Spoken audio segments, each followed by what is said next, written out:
యేసుక్రీస్తు అతి పరిశుద్ధ నామం పేరట మీ అందరికీ శుభములు. పోయిన వీడియోలో నేను చెప్పిన మాటలు కొన్ని మాటలు మీకు చెప్తాను. ఏంటంటే బైబిల్ అనేది దేవుని వాక్యం, అంటే దేవుని నోటి నుంచి వచ్చిన మాటలు దేవుని వాక్యం. ఆ వాక్కుని అంటే ఆ మాటలని ఈ బైబిల్లో రాసి పెట్టారు. ఎందుకు రాసి పెట్టారో కూడా మీకు తెలుసు, మీకు చెప్పాను. మన జీవితాన్ని ఏ విధంగా నడిపించుకోవాలో ఆ యొక్క మార్గం, అంటే ఆ యొక్క గైడ్ లైన్స్ మనకి బైబిల్లో రాసి పెట్టారు. దీన్ని కరెక్ట్గా మనస్ఫూర్తిగా విశ్వాసంతో దేవుని భయంతో చదివితే దానికి మించిన సంతోషము, ఆనందము ఇందులో మీకు దొరకదు. ప్రపంచం అంతా దేనికోసము ఎదురు చూస్తున్నారో మీకు అందరికీ తెలుసు. శాంతి సమాధానం కోసం ఎదురు చూస్తున్నారు, ప్రేమ ఆప్యాయతల కోసం ఎదురు చూస్తున్నారు, ఆదరణ కోసం ఎదురు చూస్తున్నారు. ఇవన్నీ మనకి కావాలి. శాంతి, సమాధానము, సంతోషము, ఆరోగ్యము, దీర్ఘాయుషు ఇవన్నీ కావాలి అంటే బైబిల్ దగ్గరికి రావాలి, బైబిల్ చదవాలి. బైబిల్లో ఉన్న దేవుని వాక్యం మీరు విశ్వసించి యేసుక్రీస్తు ప్రభువుని దేవుడిగా అంగీకరిస్తే ఇవన్నీ మీకు దొరుకుతాయి. దేవుని వాక్యంలో మొట్టమొదట నా రాజ్యము నీతిని వెతకండి, నన్ను వెతకండి, అప్పుడు మీకు ఇవన్నీ మనిషికి ఏది కావాలన్నీ నేను ఇచ్చేస్తానని మంచి మాటలు చెప్పాడు దేవుడు. కానీ మనము అంత మంచిగా చెప్పినా కూడా ఆయన దగ్గర రాకుండా దూరంగా ఉండి నాకు అన్నీ కావాలి, దేవుడు నాకు అన్నీ ఇచ్చేయాలి, నేను మాత్రం దేవుడి దగ్గరికి పోను, దేవుడు మనకేమైనా పనివాడా, సర్వెంటా, ఏమైనా పని మనిషి, రమ్మంటే రావడానికి, పొమ్మంటే పోవడానికి. యేసుక్రీస్తు ప్రభు దేవుని వెతకండి, ఆయన నమ్మండి, ఆయన్ని ఫస్ట్ ఆయన రాజ్యాన్ని, నీతిని వెతకండి, ఆయన వెంబడించండి, ఆయనను విశ్వసించండి అని ఆయన చెప్తే అది చేయకుండా నాకు దేవుడు అన్నీ ఇచ్చేయాలి. ఇస్తాడు, ఎందుకు ఇవ్వడు? ఫస్ట్ దేవుడి మాట చెప్తే దేవుడు నీ మాట వింటాడు. నేను పోయినసారి మీకు చెప్పాను, బోధకులందరూ మత ప్రచారం చేస్తున్నారు, టీవీలో మత ప్రచారం చేస్తున్నారు అనేసి అంటున్నారు. మతము అంటే ఏంటంటే నాకు తెలియదు. నిజంగానే మతం అంటే నాకు ఇంతవరకు నాకేం తెలియదు. నాకు మాత్రం తెలిసింది ఏంటంటే అది మానవుడు సృష్టించుకున్న ఒక మాట, అంటే వాళ్ళ సాంప్రదాయం. ఈ సాంప్రదాయ ప్రకారంగా చేసుకున్న అదొక మతం. ఇంకోటి అంటే వాళ్ళు ఇంకొక బ్యాచ్ ఉంటుంది, వాళ్ళు సాంప్రదాయ ప్రకారం చేసుకున్నది అదొక మతం. ఈ మతాలన్నిటిని కలిపి మతం మార్పిడి అంటారు. మత మార్పిడి ఏంటండి? మత మార్పిడి చేయడం ఏంటి? మతం మార్చేసుకో అంటే మారిపోవడానికి అవతలోడు పిచ్చోడా లేకపోతే తెలివి లేనోడా? మతం మార్చమని ఎవడు చెప్పట్లేదు. మత్తయి సువార్త 2వ అధ్యాయం, లూకా సువార్త 2వ అధ్యాయము 12వ వచనంలో దేవుడు ఏం చెప్పాడు? సర్వలోకానికి వెళ్ళి సువార్త ప్రకటించుడి అని. సువార్త అంటే మీకు ఇందాక చెప్పాను, వార్తలు. ఒక శుభకరమైన వార్తని చెప్పాలి. శుభకరమైన వార్త ఏంటండి? దేవుడు ఈ లోకానికి వచ్చాడు. ఈ లోకానికి వచ్చి మరణించి మరలా తిరిగి లేచి పరలోకానికి వెళ్ళాడు. ఈ వార్త ఏంటంటే, మీరు మరణిస్తారు, మరలా నాలాగా తిరిగి లేపుతాను నేను, మీరు పరలోకానికి చేరుకుంటారు. ఈ మాట మేము చెప్పాలి. ఎందుకు చెప్పాలని బోధకులు ఎందుకు మొత్తుకుంటున్నారు చెప్పండి? టీవీలో చాలామంది ఈ సువార్త ఎందుకు చెప్తున్నారంటే, మేమందరం సువార్త ఎందుకు ప్రకటిస్తున్నామంటే, క్రైస్తవులందరూ యేసుక్రీస్తు ప్రభు ఈ లోకానికి వచ్చాడు, ఆయనలాగా ఆయన మనం రక్షించడానికి వచ్చాడు, మరణిస్తాడు, తిరిగి లేస్తాడు, అలాగే మనం కూడా తిరిగి లేగాలి అనేసి చెప్పడమే బోధకుల యొక్క ఆశ. ఇది ఎందుకు చెప్తున్నారంటే, మీ మీద ప్రేమతో చెప్తారు. మీరు ఎక్కడ నాశనం అయిపోతారో అని దేవుడు ఇలాంటి బోధకుల్ని భూమి మీద పెట్టాడు. తన పిల్లలు నాశనం అయిపోయిన దేవుడికి ఇష్టం. ఆదామును సృష్టించాడు,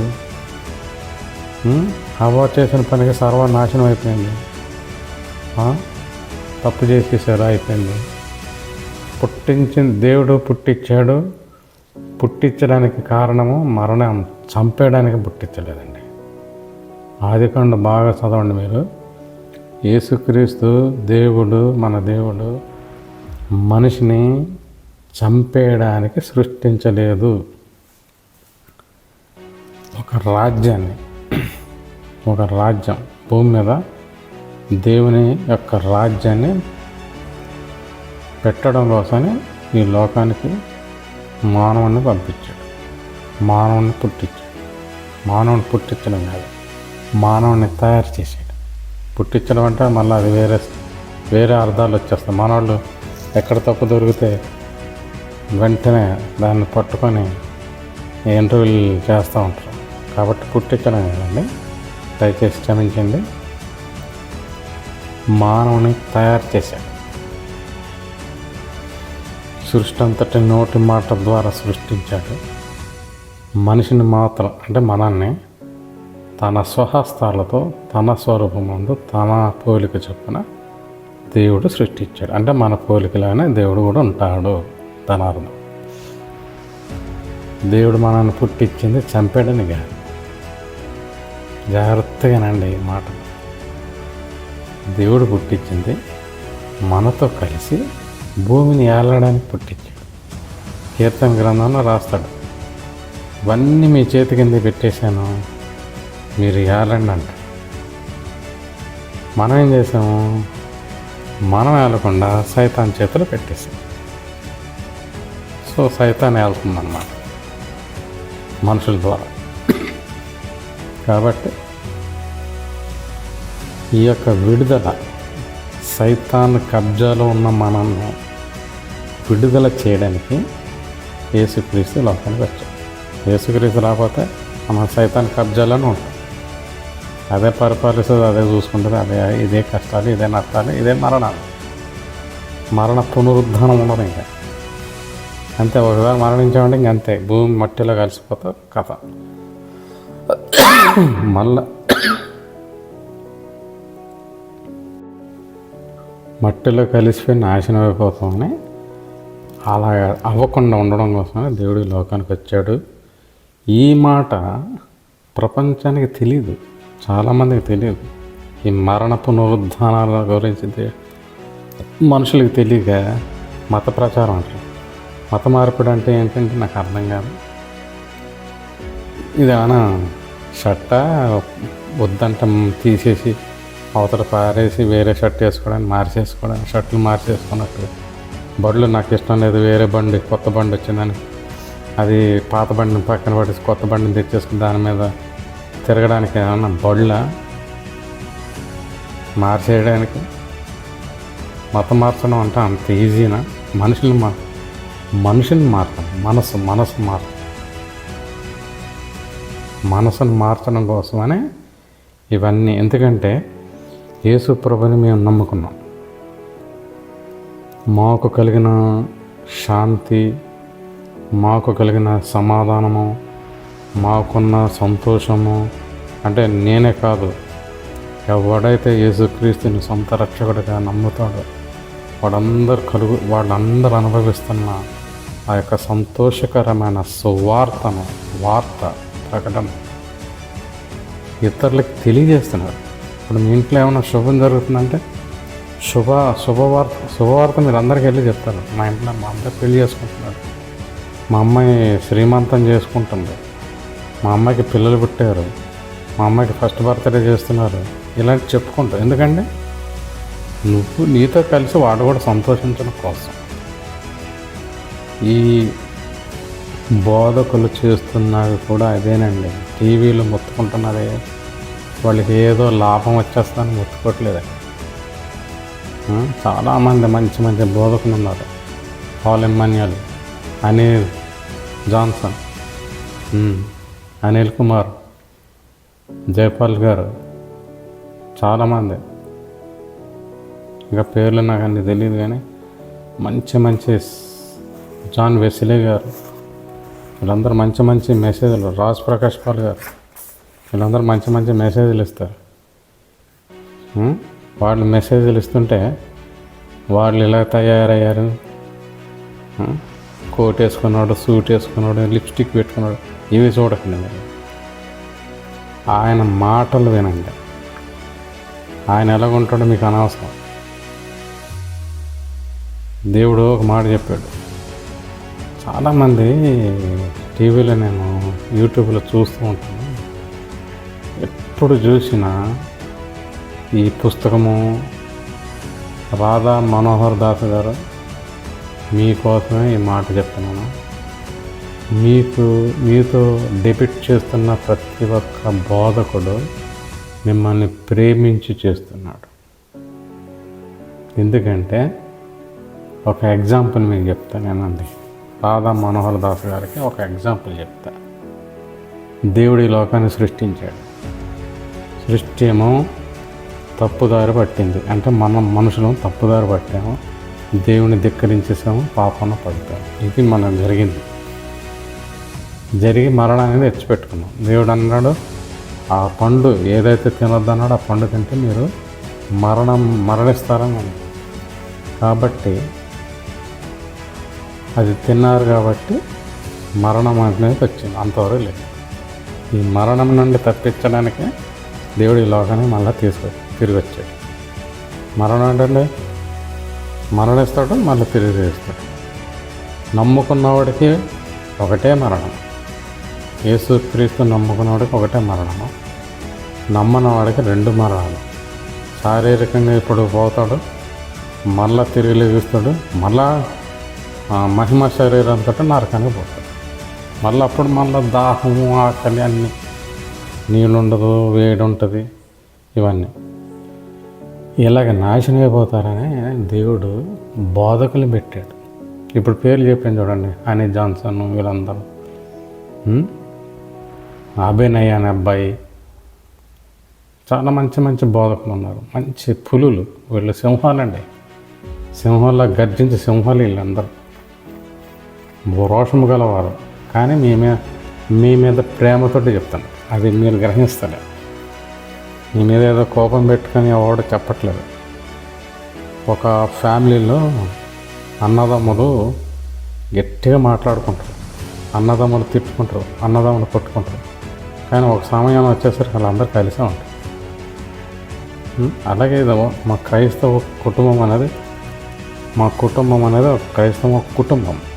మాలో ఎన్నో గొడవలు ఉన్నా కూడా మేమందరం కలిసి ప్రేమిస్తాం, అందరిని ప్రేమిస్తాం, దేశాన్ని ప్రేమిస్తాం. అలాగే మిమ్మల్ని కూడా ప్రేమించి వాళ్ళు చెప్తున్నారు. ఒక ఎగ్జాంపుల్ చెప్తానన్నాను కదా, ఏంటంటే ఒక బాబు స్కూల్లో సైన్స్ ఫేర్, అంటే సైన్స్ ఎగ్జిబిషన్, అంటే వాళ్ళు చదువుకున్న సైంటిఫిక్ థియరీని ప్రాక్టికల్గా చూపించింది. అంటే వాడు ఏదో ఒక వస్తువు గురించి చదువుతాడు, ఆ వస్తువు టీచర్ చెప్తుంది, అరే నువ్వు ఈ వస్తువు చేసుకురా, నువ్వు ఆ వస్తువు చేసుకురా, నువ్వు చదువుకున్నది ఈ ఫిజిక్స్లో ఈ వస్తువు చెయ్యి, నువ్వు బయాలజీలో ఇది చెయ్యి, నువ్వు అది చేయని చెప్పి పంపిస్తారు. వీళ్ళ ఇంటికి వచ్చి అన్నీ మంచిగా తయారు చేసుకొని వెళ్తారు. తయారు చేసుకొని వెళ్ళి మంచిగా పట్టుకొని జాగ్రత్తగా డ్యామేజ్ కాకుండా స్కూల్కి తీసుకెళ్తూ ఉంటారు. వాడు హృదయంలో ఎన్నో ఆలోచనలు, నాది చూసి మెచ్చుకుంటారేమో అనేసి ఎన్నో ఆలోచనలు ఐడియా తోటి వాడు చక్కగా మోసుకొని వెళ్తూ ఉంటాడు. అదేదో పొరపాటు అయ్యి డ్యామేజ్ అయిపోతుంది, కింద పడిపోతుంది. ఆ బాబు కష్టపడ్డ ఆ ప్రాజెక్ట్ వర్క్ అంటే వాడు తయారు చేసిన ఆ థియరాటికల్ ప్రాక్టికల్ని ఆ ప్రాజెక్ట్ వర్క్ వాడు ఏదో ఇల్లు కట్టాడో లేకపోతే ఏదన్నా వస్తువుని తయారు చేసి ఎగ్జిబిట్ చేసి ఫస్ట్ ప్రైజ్ తెచ్చుకుందామని లేదా ఏదో ఒక ఐడియా తోటి వెళ్తూ ఉంటాడు, అది డ్యామేజ్ అయిపోతుంది. అంటే మనము అంటే నువ్వు కానీ నేను కానీ ఎవరన్నా కానీ ఒక తయారు చేసుకున్న వస్తువు డ్యామేజ్ అయితే బాధగా ఉంటుందా, సంతోషంగా ఉంటుందా? ఒకసారి ఆలోచించండి. ఆ బాబు ఏడుస్తాడా? తప్పకుండా ఏడుస్తాడు.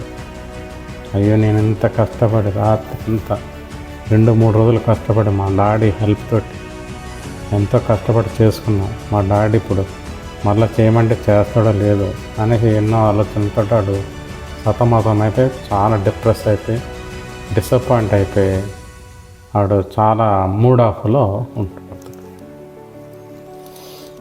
ఇప్పుడు దేవుడు, నేను ఎందుకు ఎగ్జాంపుల్ చెప్పానంటే, దేవుడు మనం సృష్టించాడు. నిన్ను నన్ను ప్రపంచంలో ఉన్న ప్రతి ఒక్క మనిషిని దేవుడు సృష్టించాడు. ఫస్ట్ ఆదాముని హవ్వను సృష్టించాడు. ఈ ఆదాము హవ్వల నుంచి మనందరం వచ్చాం. ఈ సృష్టిలో మనల్ని పెట్టిన ఆ దేవుడు మనం పాడైపోతుంటే చూసి బాధగా ఉండదా? ఆయన సృష్టించిన ఎంతో ప్రేమతో మనతో కలిసి ఈ భూమిని ఏలాలి, సంతోషంగా వీళ్ళతోటి ఈ భూమిని ఏలుదాం, భూమిని పరిపాలిద్దాం, ఈ భూమిని పరిపాలిద్దాం మానవులతో కలిసి. ఇదొక రాజ్యంగా ఏర్పరచుకున్నాడు దేవుడు. ఈ రాజ్యాన్ని మంచిగా ఏర్పరచుకొని మన చేతికి ఇచ్చేసాడు. చేతికి ఇచ్చేస్తే మనం ఎవరికి చేతికి ఇచ్చాం? సైతాన్ చేతికి ఇచ్చేసాం. ఎంత బాధ అవుతుందండి. మన పిల్లల్ని మన పిల్లలే, మన సొంత పిల్లలే, మన కన్నా పిల్లలే మన ఇంట్లో ఉండకుండా ఎవడో ఒక శత్రువు ఇంట్లో ఉంటే ఎట్లా ఉంటుంది? సంతోషంగా ఉంటుందా? నీ నువ్వు కన్న కడుపులోంచి వచ్చిన, నీ కడుపులోంచి వచ్చిన బాబు కానీ పాప కానీ ఒక శత్రువు ఇంట్లో ఉన్నదంటే మనకి ఎలా ఉంటుంది? అదే పరిస్థితి ఇప్పుడు జరుగుతుంది.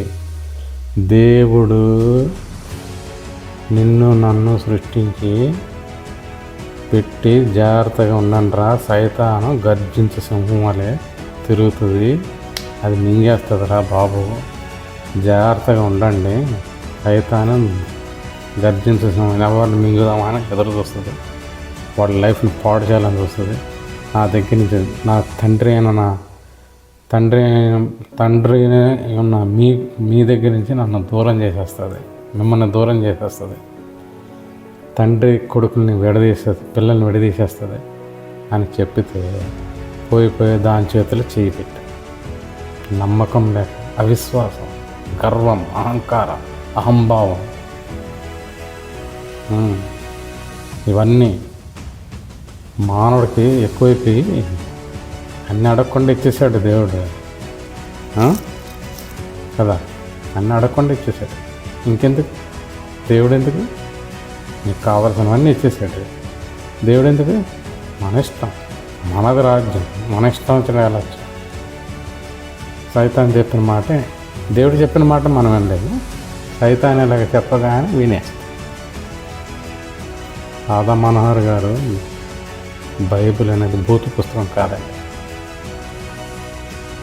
ఏ పాపం చేసి ఏ మరణం ఏ శిక్ష విధంతో పడుతుందో రాసిపెట్టి ఆ పాపాలు రాయాల్సి వచ్చింది.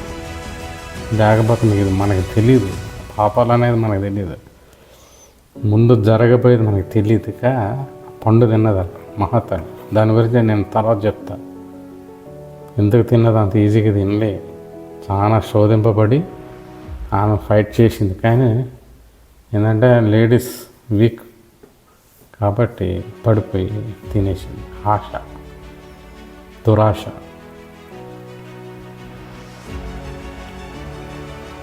మళ్ళా ఈ వీడియోని నెక్స్ట్ వీడియోలో ఈ ప్రసంగాన్ని నెక్స్ట్ వీడియోలో మీకు కవర్ చెప్తాను.